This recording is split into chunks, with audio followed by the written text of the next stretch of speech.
Ok, então voltamos. Vamos lá, matrizes totalmente unimodulares. Tá? Conceito bem simples. A gente diz que uma matriz A ela é totalmente unimodular se para cada submatriz quadrada, tá? Cada submatriz quadrada, esse é um ponto interessante. De A, ela tem determinante igual a zero mais um ou menos um. Tá? Então, detalhe, a matriz A não precisa ser quadrada, mas qualquer submatriz quadrada dela tem determinante igual a zero mais um ou menos um. Tá? Em particular, o que a gente ganha com isso? Que a matriz, para ser totalmente unimodular, ela precisa ter cada entrada igual a zero mais um ou menos um. Né? Por quê? Não, porque cada entrada da matriz é uma submatriz quadrada 1 por 1. Né? Tá? Então, se a matriz já não tiver entradas iguais a zero mais um ou menos um, então ela já não é totalmente unimodular. Condição necessária simples, né? Tá? Mas a suficiência aí tem que ser o determinante. Tá? Bom, o que significa isso? Alguns exemplos aqui. Essa matriz que está aqui no lado esquerdo, a primeira, tá? Ela é totalmente unimodular. Tá? Primeiro, bom, todas as entradas são 0 e mais 1 nesse caso, tá? E qualquer submatriz quadrada que a gente pegar aqui, tá? O determinante dessa aqui é 0. É isso? Não. Menos 1, né? Tá? Plus, plus dá menos 1. Aí se pegar essa aqui, quadrada, bom, o determinante dessa aqui é 0. Se pegar essa aqui, obviamente é 0. Tá? Essa aqui também é 0. Bom, mas detalhe, as submatrizes não precisam ser contíguas, tá? A gente pode pegar o quê? Pode pegar assim. Tá? Isso aqui dá uma matriz quadrada, uma submatriz quadrada, né? Que o determinante, novamente, é menos 1. Tá? E a gente pode pegar assim também, né? Tuc, tuc, tá? Isso aqui também vai dar uma submatriz quadrada de determinante menos 1. Tá? Então, o ponto é que toda submatriz que a gente pegar aqui, tá? Essa aqui dá outra submatriz cujo determinante é 0.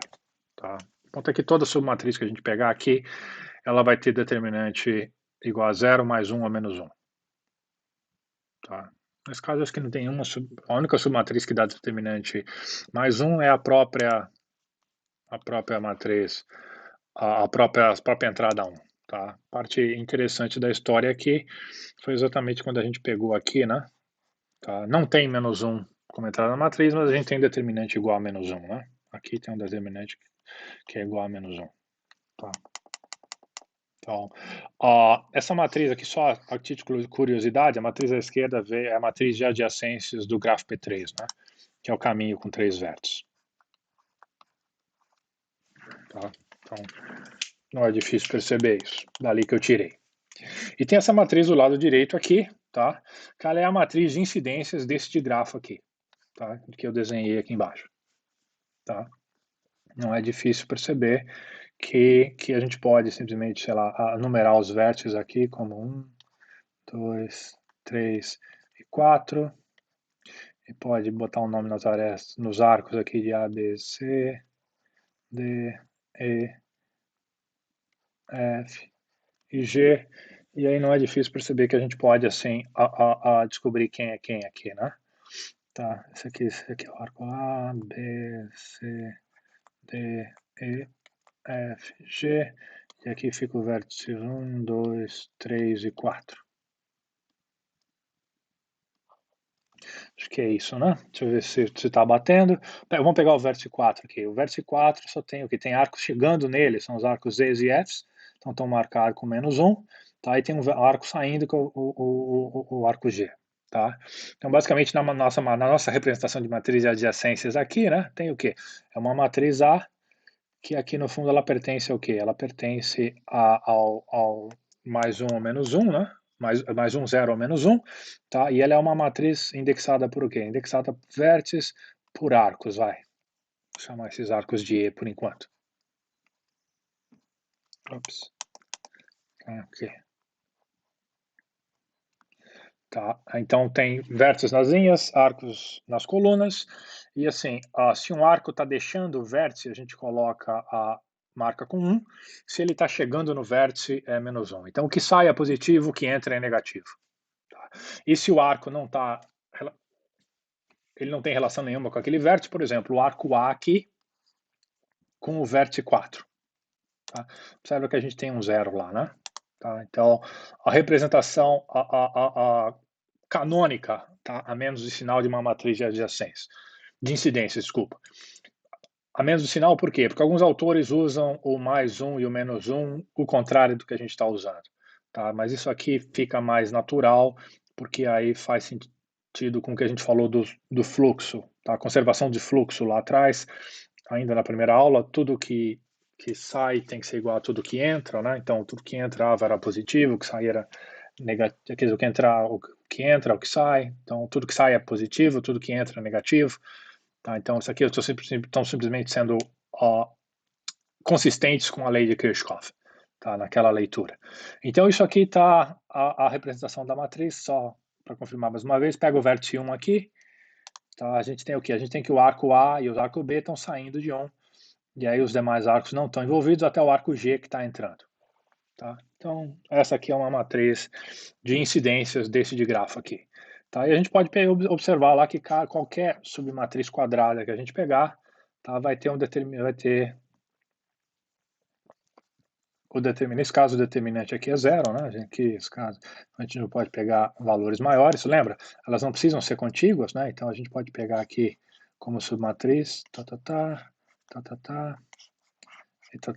essas três colunas aqui, 3 por 3.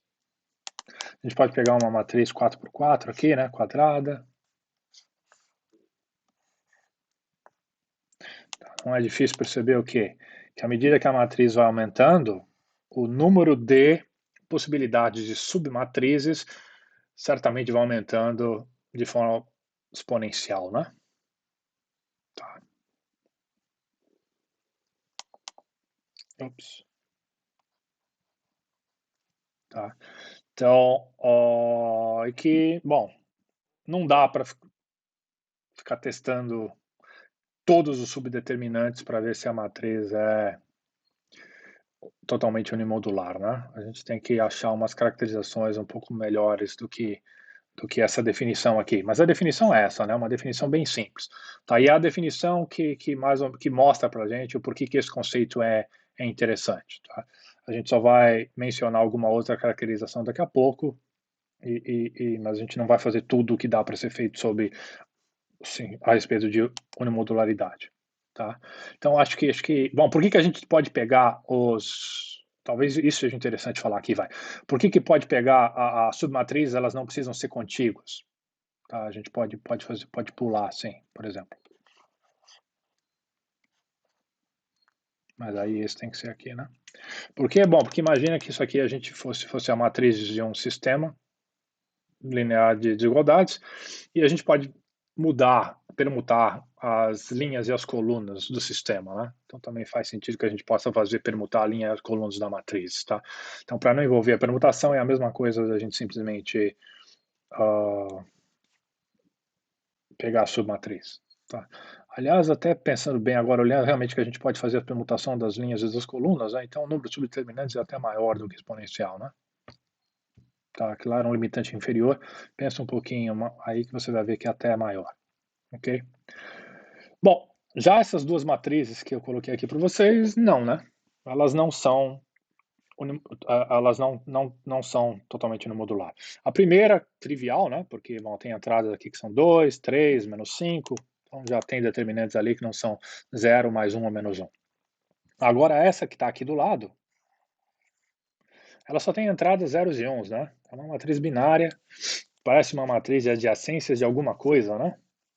E na verdade ela até é, tá? Mas ela também ela não é totalmente unimodular, tá? E assim, dá para ver aqui se a gente pegar esse pedaço da matriz aqui, tá? Acho que foi esse aqui que eu peguei, né? Foi. Não, não foi. Foi esse. Foi aqui. Isso, tá aqui. Tá? Se a gente pegar esse pedaço, uma submatriz 3 por 3, fizer o determinante dela, a gente vai ver que dá menos 2, tá? Então ela não é unimodular, ela é bimodular, tá? abrindo parênteses, super resultado. Também dá para resolver problemas de programação inteira em tempo polinomial se a matriz for bimodular. Então, um resultado extremamente recente, muito mais complexo. Tá? Eu não vou falar isso com vocês aqui, mas para quem tiver interesse, a gente pode estudar isso depois. Tá? Então, por que a gente está falando de matriz totalmente modular? Porque elas são uma ferramenta importante no estudo de poliedro inteiro. Tá? Esse é o ponto. Tá? Elas garantem, se a matriz for totalmente unimodular, e o dado que a gente tem também for inteiro, a gente tem que o poliedro vai ser inteiro. Tá? Então, esse é um teorema simples, tá? Que a gente vai mostrar. Tá? Então, se a matriz A, a princípio ela pertence lá, ela é de reais, mas ela é totalmente unimodular, e o vetor B for um vetor de inteiros, tá? Então, os vértices desse poliedro aqui, x está em Rn, tá? Tal que AX menor ou igual a B, tá? Os vértices desse poliedro eles são inteiros. Detalhe, bom, primeiro esse teorema já está supondo o quê? Está supondo que esse poliedro tem vértices, né? Tá? Mas tudo bem. A gente pode remover essa hipótese daqui a pouco. Tá? Vamos primeiro provar com essa hipótese que aqui esse poliedro P aqui que ele tem um vértice. Tá? Então não só ele não é vazio, como ele tem vértice, ele é pointed, né? Tá? Então significa, o que significa que essa matriz de restrição aqui A, ela tem posto completo, né? Tá? Então, a prova é bem simplesinha, tá? E ela mostra exatamente o papel da total unimodularidade, o que está acontecendo aqui. Tá? Então, você já vê um vértice de P, desse poliedro que a gente definiu aqui. Tá? Então, como a gente provou na aula anterior, a gente sabe o que? Se o P tem um vértice, todo vértice do P é o quê? É um ponto extremo do poliedro, mas mais do que isso, tem uma solução básica viável, né? Tá? E essa solução básica viável, ela é o quê? Ela é dada por uma matriz quadrada não singular, né, do sistema. Lembra lá quando a gente estudou aquelas faces, que as faces são, até de outra forma, a gente nem precisa se envolver a solução básica viável aqui. Lembra quando a gente estudou as faces do poliedro e toda face que era a interseção do poliedro com um hiperplano de suporte, tá? A gente tinha o quê? A gente tinha que a face também era um poliedro e o poliedro que descrevia essa face, ele era o quê? Ele era um subsistema do sistema que determinava o poliedro, né? Tá? E mais, nesse caso aqui, do caso do vértice, tá? Significava que a matriz, ela era a gente podia jogar algumas coisas fora por causa do vértice e ficar com uma representação como uma matriz quadrada não singular, né? Que é chamar aqui do A'. Tá? Isso aqui a gente fez depois quando a gente estudou as soluções básicas viáveis, por isso que eu falei elas aqui no começo. Tá? Então a gente tem lá um vetor, a linha de A, uma submatriz quadrada não singular, a linha, ou seja, não singular significa que ela é invertível, né? Tá? E um subvetor B' de B conformal, ou seja, mesmo tamanho, tal que V é a única solução desse sistema, né? Tá? Ou seja, a linha quadrada não singular, então esse sistema, a linha x igual a b' só tem uma solução, e V é o vértice que é a única solução. Tá? E bom, por ser não singular, tá? Então essa matriz, o determinante dela é mais ou menos 1. Neste caso. Ok? Pela regra de Cramer, o que a gente sabe? Lembra, a regra de Cramer a gente podia resolver o sistema inteiro com a regra de Cramer, né? Tá? O que está querendo dizer aqui é o seguinte, vamos botar um pouco mais de detalhes aqui. Da onde veio isso aqui? Por que o determinante da matriz A' é mais ou menos 1? Bom, A é totalmente unimodular. Então a gente sabe que a matriz A tem determinante igual a 0, menos 1 ou mais 1. E toda submatriz quadrada dela tem quer dizer, toda submatriz quadrada dela tem um determinante igual a 0, mais 1 ou menos 1. Se A tem ou não sei, só se o n for igual a n. Tá? A questão é a submatriz aqui. Então, bom, a gente pegou a linha, uma submatriz, e o fato dela ser não singular significa que o zero não conta, né? tá? Porque se o determinante fosse zero, ela seria singular. Tá? Então, por isso que o determinante aqui é mais ou menos 1. E não, o zero não vale. Tá? Então, bom, pela regra de Cramer, a gente pode determinar todas as entradas, todas as componentes do vetor V, por aquela regrinha. Qual é? Exatamente a fração entre o determinante do A', onde a gente substitui a coluna I pelo vetor B', né? Dividido pelo determinante de A'. Olha, mas o determinante de A' é sempre mais ou menos 1. Tá? Então, todos os componentes VIs aqui vão ser exatamente únicos, exclusivamente o quê? Bom, a menos de sinal, se vai ser mais ou menos 1 aqui, né? Vai ser exatamente o quê? O valor que está aqui em cima.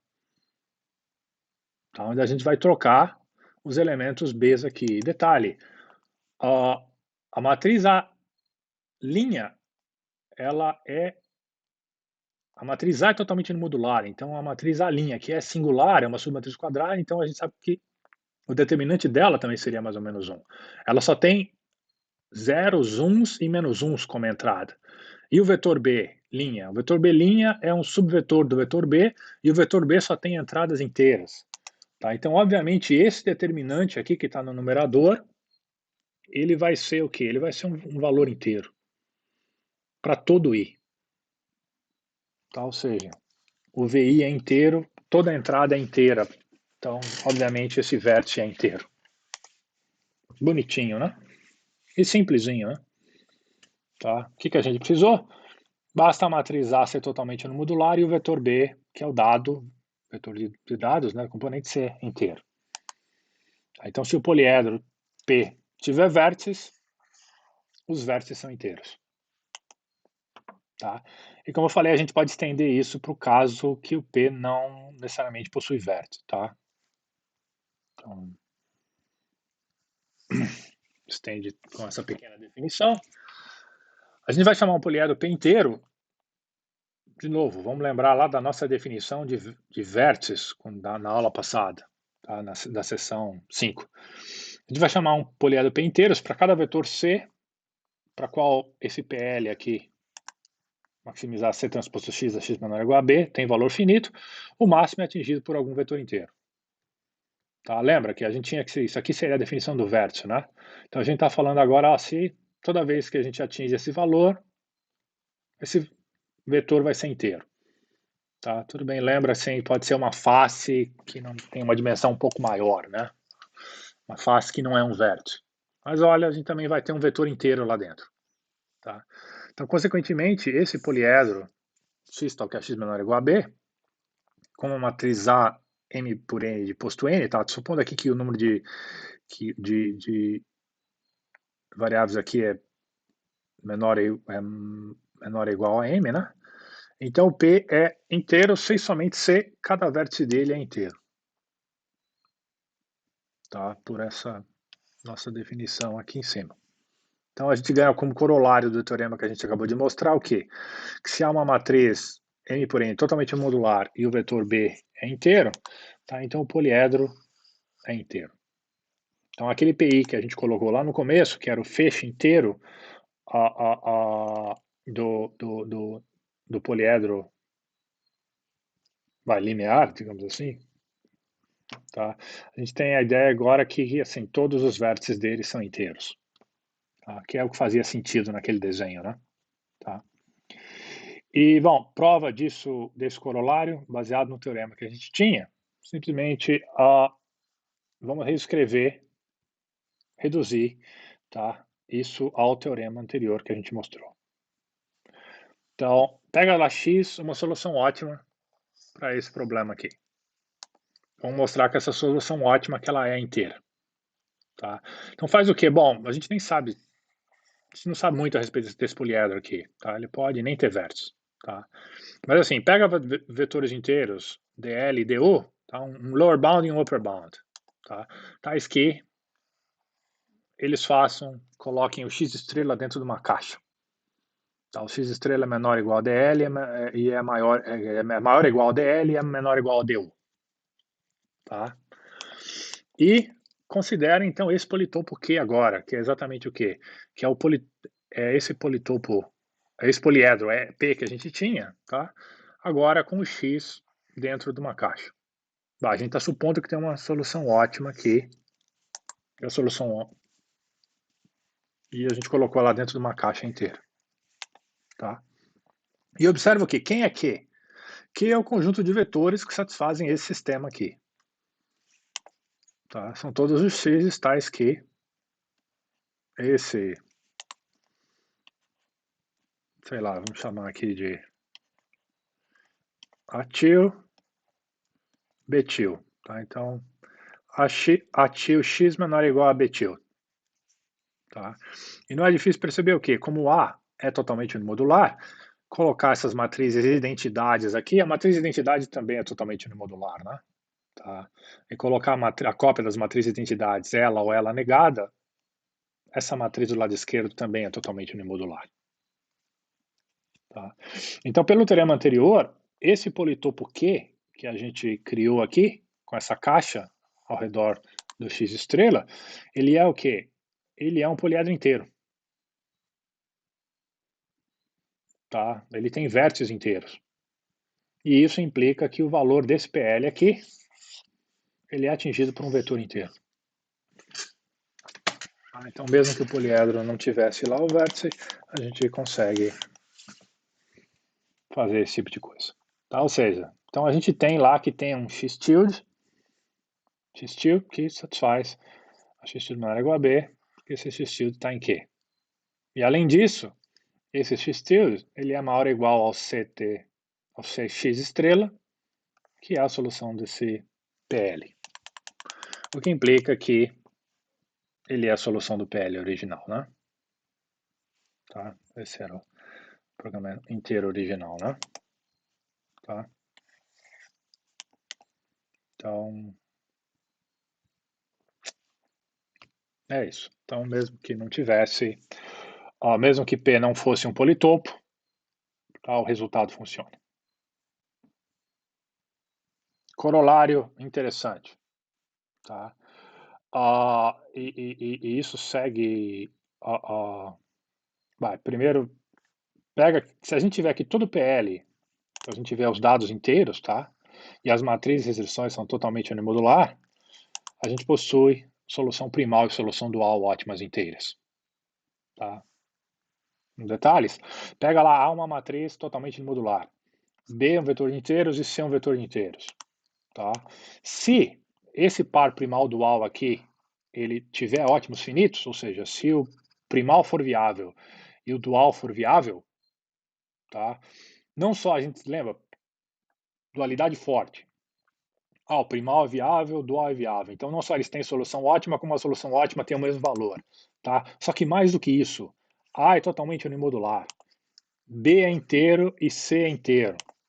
Bom, B está no lado direito aqui, o C está no lado direito aqui.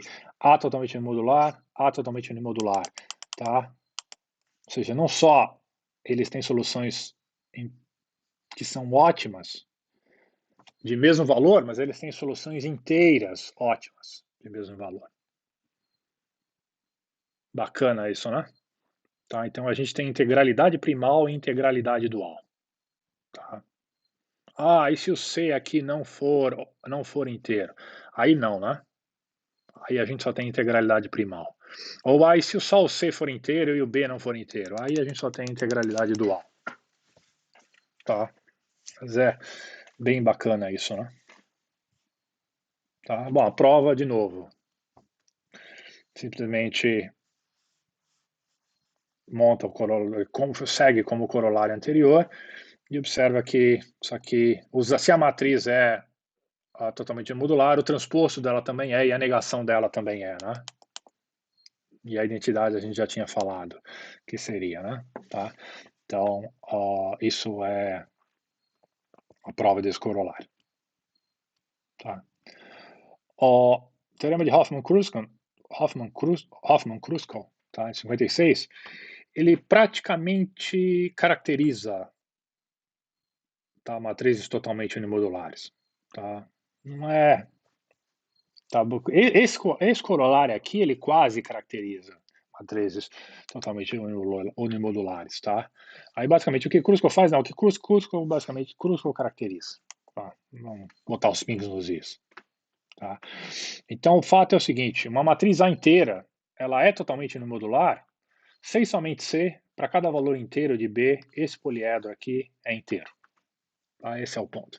A gente está usando o resultado numa direção, né? Está usando que, olha, essa matriz é totalmente unimodular e o vetor B é inteiro, então esse poliedro aí tem vértices inteiros, então ele é inteiro. Tá? Fato interessante que Hoffman e Kruskal provaram é que vale a volta. Tá? E a volta é o seguinte, então, se esse poliedro for inteiro, então é porque B é inteiro e A é totalmente unimodular. Tá? Isso é se o B for inteiro, então A tem que ser totalmente modular. Tá? Se o B não for inteiro, aí a coisa não vale, né? Aí é outro resultado. Mas a Hoffman e Kruskal mostraram a volta. A gente não vai provar isso nesse curso, tá? Isso aqui fica lá no curso de otimização combinatória, em geral, é quando eu provo isso, tá? Mas e aí observa então que no fundo o corolário aqui quase caracteriza, por quê? Porque o corolário aqui já usava o par primal dual, né? Tá? Então, como se não é necessário aqui, mas está implícito. Esse Hoffman-Kruskal implica o corolário, né? Tá, só que o corolário também tem um pouquinho a mais, né? Tá usando um par primal dual, tá? Então é isso, mas olha, poliedro inteiro, se somente poliedro onde o vetor B aqui é inteiro, tá? Ele é inteiro se somente C é totalmente unimodular. Então, ou seja, a classe é bem comportada. O que a gente vai fazer agora, eu vou mostrar para vocês alguns exemplos de matrizes totalmente unimodulares. Tá? A gente vai provar que algumas matrizes são totalmente unimodulares e depois a gente vai dar um exemplo de uso dessas matrizes. Tá? A tarefa de reconhecer se uma matriz é totalmente unimodular ou não é uma tarefa bem interessante. Tá? Seymour resolveu esse problema. É um algoritmo bem complicado. Tá? O Shriver deu uma simplificada nele depois, ainda lá nos anos 80, mas é complicado, a gente não vai fazer essa teoria aqui. Tá? Mas a gente vai mostrar que os exemplos principais usados por aí, que elas são totalmente unimodulares, é extremamente importante saber disso. Tá? Por quê? Porque mostra que você pode usar um solver de programação linear para resolver esse problema, em vez de usar um solver de programação inteira. Tá? Então, ok. Total unimodularidade e grafos bipartidos. Tá? Pega lá a matriz A, como se fosse a G, uma matriz de incidências de um grafo. Tá? Um grafo agora não de grafo, tá? Só um grafo mesmo. Um grafo não orientado. Né? Em geral, a matriz A não vai ser totalmente unimodular, ou seja, o A é uma matriz lá, V por E. Né? Tá até escrito ali. Tá aqui. Tá? Em geral, ela não vai ser totalmente unimodular. Por exemplo, pega aqui G como se fosse K3, o grafo completo com 3 vértices, que é o triângulo, né?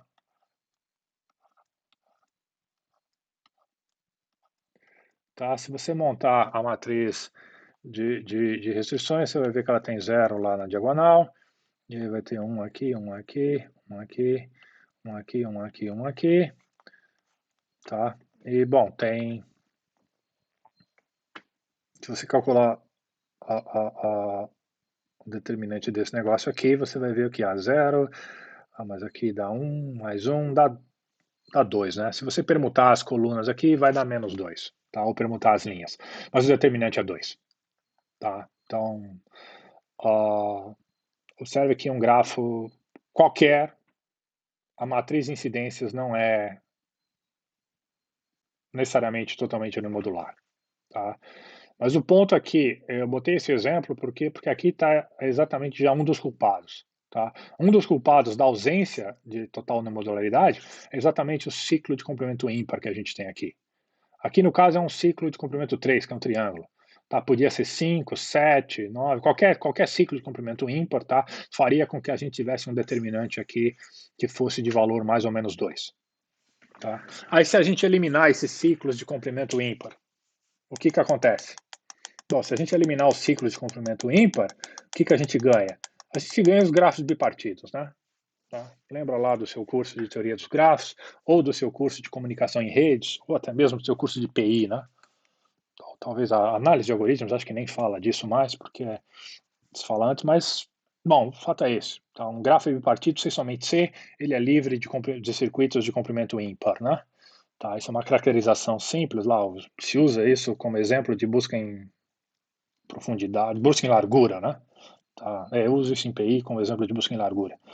Tá, mas o ponto é aqui que não é isso que a gente vai provar agora, tá? Que um grafo bipartido sem só C, todo ciclo tem comprimento par, mas o que a gente vai mostrar é que, olha, que todo um grafo bipartido, sem só C, a matriz de incidência é totalmente unimodular.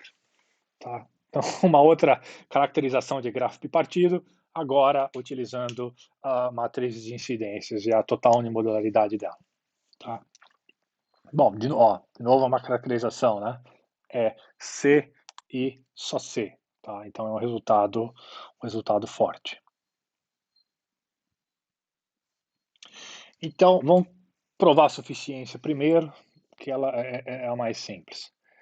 Então, pega A, uma matriz totalmente unimodular. A matriz de incidências de um grafo G. Tá? E supõe que o G não é bipartido. De novo, se o G não é bipartido, ele tem um ciclo ímpar lá dentro dele. Supõe que os vértices sejam de V1 até VK, com as arestas de E1 até EK. Tá? E aí pega o quê? Pega uma submatriz de A indexada por V' nas linhas e E' nas colunas. Tá? E a gente pode rearranjar as linhas e as colunas, tá, por permutação, se for necessário, de forma que o seguinte aconteça. A diagonal principal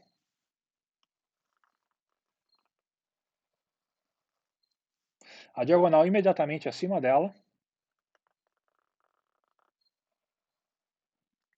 e a entrada na linha V', coluna 1, elas são todas rotuladas por 1. E todas as demais entradas da matriz são rotuladas por 0.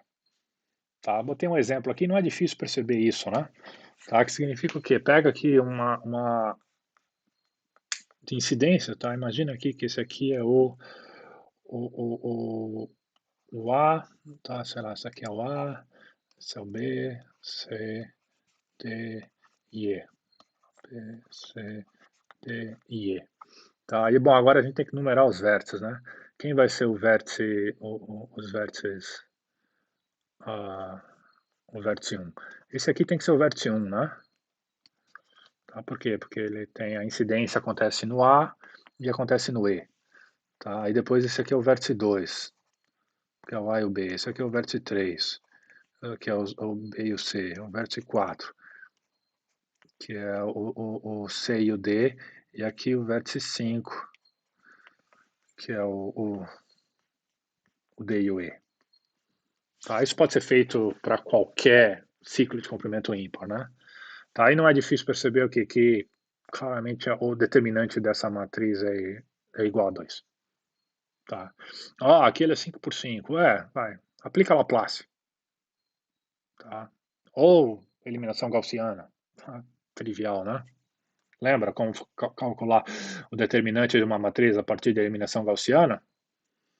Isso a gente não fez na revisão de álgebra linear do nosso curso de programação matemática, né? Porque também não precisa, né? Isso é feito sei lá, em PI, tá? Então, ou cálculo numérico, para quem fez.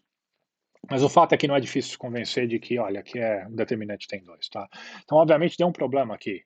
Que problema? Bom, a gente tinha suposto que A era totalmente unimodular. A gente tomou A como totalmente unimodular.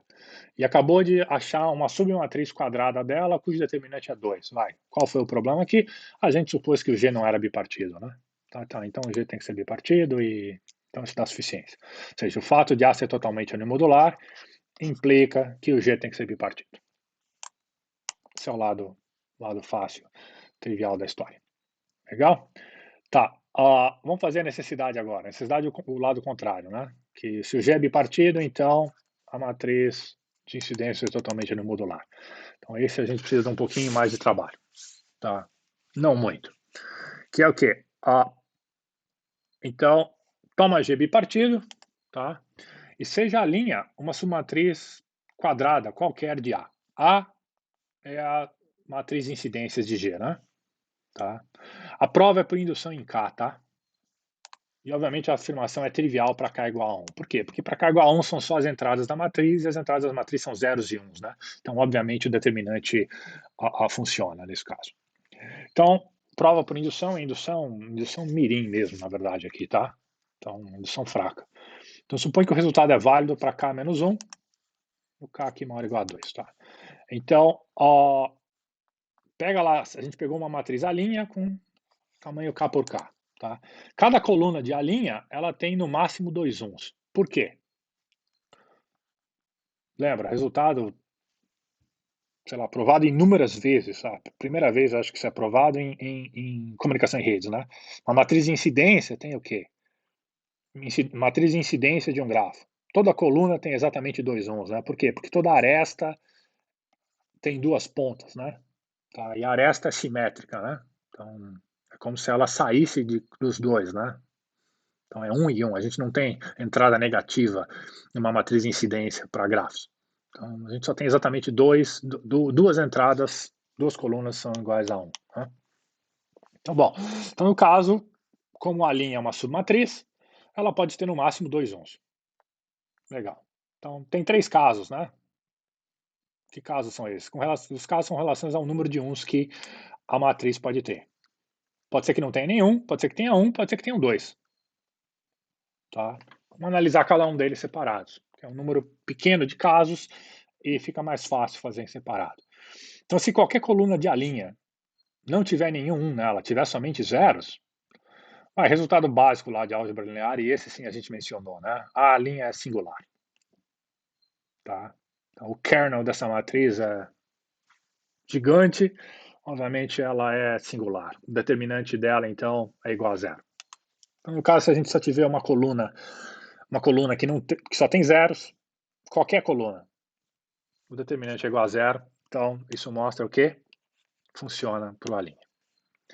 Se qualquer coluna de A' tiver um único 1, o que a gente tem? Aplica Laplace naquela coluna.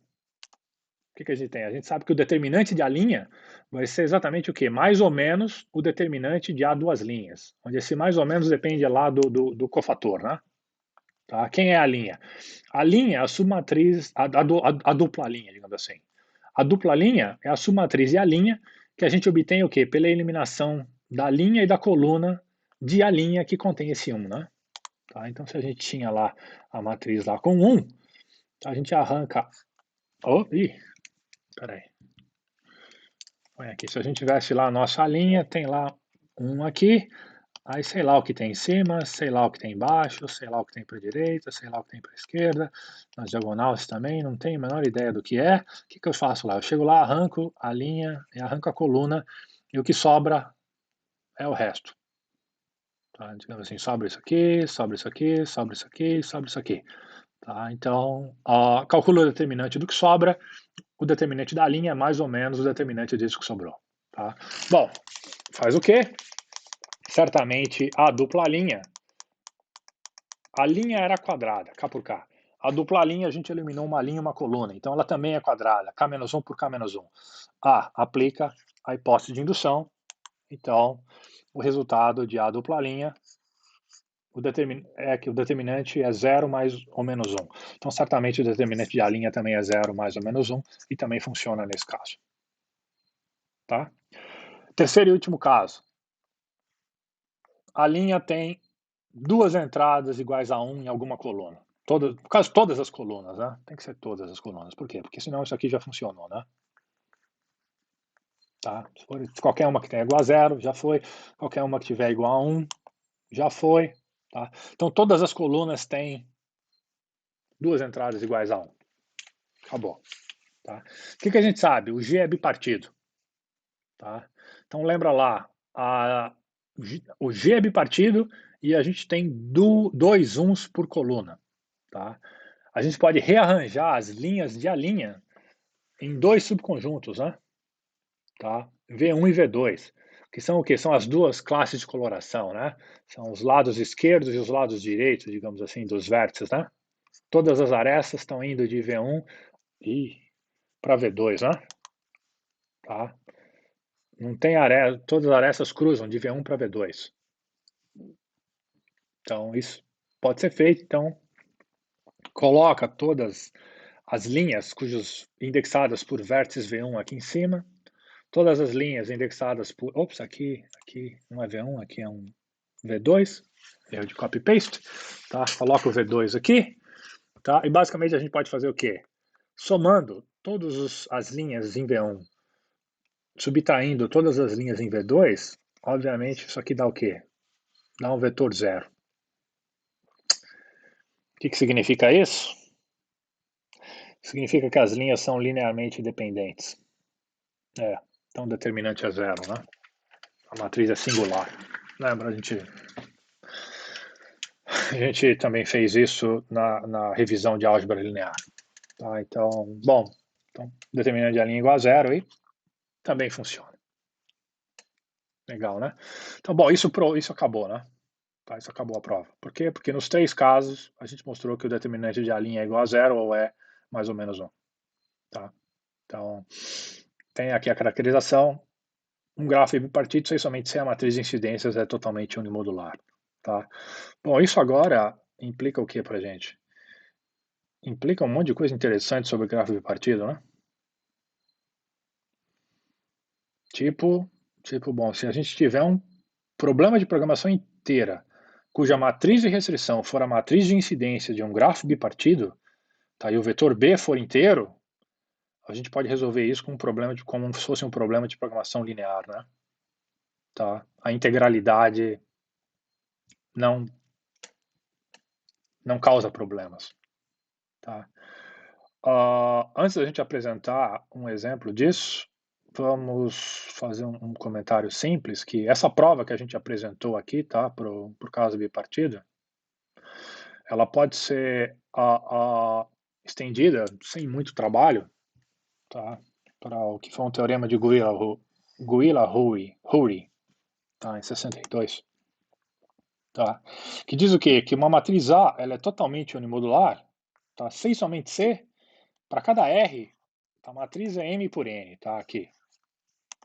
Para cada conjunto R que a gente pega aqui de M das linhas da matrizes, para cada subconjunto, tá, existe o quê? Existe uma partição de R em R1 e R2, tal que a hora que a gente soma todos os elementos, ou seja, de todas as linhas, né, todas as colunas que estão em R1, para as linhas que estão em R1, mas subtrai todos os elementos de todas as linhas que estão em R2, tá, esse resultado está entre 0 a mais ou menos 1. Tá? E, bom, é uma extensão, né? Por quê? Porque a matriz aqui, bom, primeiro A não precisa ser uma matriz de incidências, tá? De um grafo bipartido, tá? Então, isso aqui vale um pouquinho mais do que para grafo bipartido, né? Esse é um resultado mais geral. Guira-Hurry implica o teorema que a gente acabou de provar.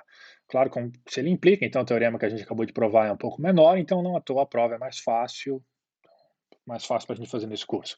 Prova de Guira-Hurry no curso de otimização combinatória, tá? Mas o interessante que eu estou falando de Guira-Hurry aqui é o quê? É que tem um corolário trivial dele, que a gente já não usou, a gente já usou, eu só não contei, tá? Mas eu vou contar agora. A matriz de incidências de qualquer digrafo é totalmente unimodular, tá? Prova por Guira-Hurry, pega o R1 como se fosse todo R, ou seja, o conjunto aqui de M, eu escrevi R aqui, mas como se fosse para todo R, né? E pega o R2 como se fosse vazio. Tá? E quem é o R aqui? Para todo R, que é o subconjunto dos vértices do grafo. Tá? O que está significando isso aqui? Lembra? Matriz de incidências tem sempre duas entradas não vazias. É um digrafo. Então, uma das entradas é mais 1, a outra entrada é menos 1. Presta atenção nessa prova que a gente acabou de fazer aqui. Vai dar zero naturalmente, né? Tá? Então, vai funcionar aqui. É um corolário de Guira-Hurry, mas nem precisava, né? Tá? Daria para a gente ter provado isso aqui diretamente a partir dessa prova que a gente apresentou. Tá? E se quiser verificar isso, vamos voltar rapidamente lá atrás num exemplo que a gente tinha. Esse pior que acho que era no primeiro slide. Tá aqui. Uma matriz de incidências para um digrafo. duas entradas só, né? Mais um, menos um, mais um, menos um, mais um, menos um, menos um, mais um, mais um, menos um, mais um, menos um, menos um, mais um, tá? Então, é fácil ver que isso funciona, tá? Então, mas sai como corolário de Guerra-Roy. Tá? E a gente prova até coisas mais fortes do que isso usando Guerra-Roy, claro, tá? Ok, então uma outra matriz totalmente modular que aparece por aí, que é muito útil saber que ela é totalmente modular, tá? Muita gente não sabe ou se esquece e, e ela aparece muito em certos tipos de problema de otimização combinatória, tá? Problemas de escalonamento, por exemplo, tá? Que a gente chama de matrizes intervalares, tá? Ou matriz de intervalos, tá? Uma matriz binária A, ela é de intervalos, tá? Ou intervalar, como eles dizem, se cada linha de A tem essa seguinte estrutura, tá? Ou seja, tem alguns zeros, depois tem todos os uns, depois tem alguns zeros. Ou seja, ela tem um intervalo de uns aqui, tá? Esse ponto. Todos os uns que acontecem em cada linha, eles não estão separados. Tá, tipo, eu não posso ter um aqui, depois ter uns zeros, depois ter alguns uns. Tá, isso aqui, não. Tá, mas se todos os uns estiverem contiguamente alinhados aqui, tá, ela é o que a gente chama de uma matriz de intervalos. Tá? Fato, aqui primeiro, é toda matriz de intervalos é totalmente unimodular. Tá? A prova, a gente não usa Guilherme aqui, mas a prova é bem simplesinha. Tá? Então pega A uma matriz de intervalos e pega B uma submatriz K por K de A. Observa que tem um template para a prova, né? Tem que usar a definição, lá pega qualquer submatriz quadrada. Claramente B também é uma matriz de intervalos. Tá? Não vai ter como você pegar uma submatriz e ela não ser de intervalos. Tá? Então, pega N agora uma matriz K por K, tal que N tem 1 na diagonal principal, ela tem menos 1 na diagonal imediatamente acima da diagonal principal e tem 0 em todas as demais entradas. Tá? O que a gente tem a respeito dessa matriz? O determinante dela é igual a 1. Por quê? Porque a gente só tem todos os elementos na diagonal principal são 1, tá? E aí, tudo bem, aqui era tudo menos 1, só que esse último elemento aqui é 0, então não tem problema. Tá? O determinante dela é n. Então, obviamente, n também é uma matriz totalmente unimodular. Tá? N é uma matriz totalmente unimodular.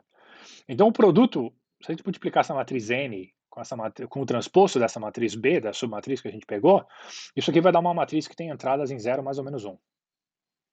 E ela possui no máximo 1 e no máximo 1 menos 1 em cada coluna. Por quê? Por causa da estrutura de N. Tá? Então, NB, transposto, ela é uma submatriz de uma matriz de incidências, de algum digrafo.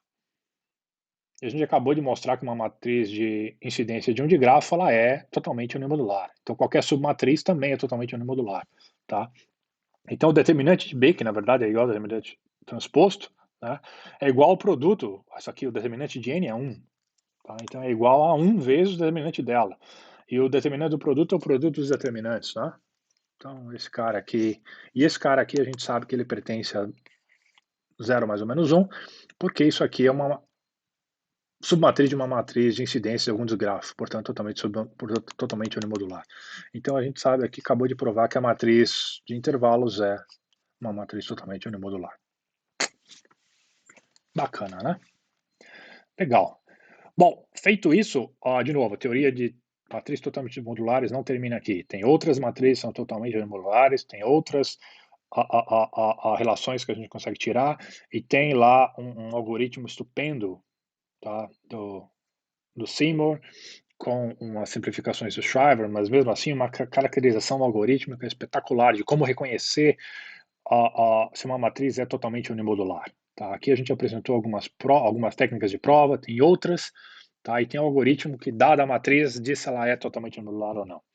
Fato curioso, de alguma forma, tá? Toda matriz totalmente unimodular, ela é formada por uma coleção de operações sobre matrizes de incidências de digrafos e outras duas matrizes totalmente unimodulares que não vende de grafos. Tá? No fundo, a gente pega qualquer matriz, se ela for totalmente unimodular, ela se decompõe nisso. Tá? Em algumas dessas duas, numa coleção de submatrizes, onde todas são totalmente unimodulares. Tá? Se isso não acontecer, é porque ela não é, e o algoritmo mostra para você. Tá? Ele é um algoritmo polinomial, tá? E que mostra, olha, não é por causa disso aqui. Ele te mostra um subpedaço lá cujo determinante não é uma submatriz cujo determinante não é zero ou mais ou menos um. Tá? Mas isso a gente não vai cobrir aqui, e isso a gente não cobre nem num curso de otimização combinatória na graduação. Tá? Isso fica mais para frente, na pós. Então, agora a gente vai dar exemplos, tá, de uso de matriz totalmente unimodular em problemas de programação inteira que a gente simplesmente resolve como se eles fossem problemas de programação linear. Por quê? Porque a integralidade é obtida naturalmente, de graça. Tá? E acho que um dos primeiros exemplos clássicos é emparelhamento e coberturas em grafos bipartidos. Tá? E eu vou deixar essas aplicações para o próximo vídeo. Ok? Até daqui a pouco.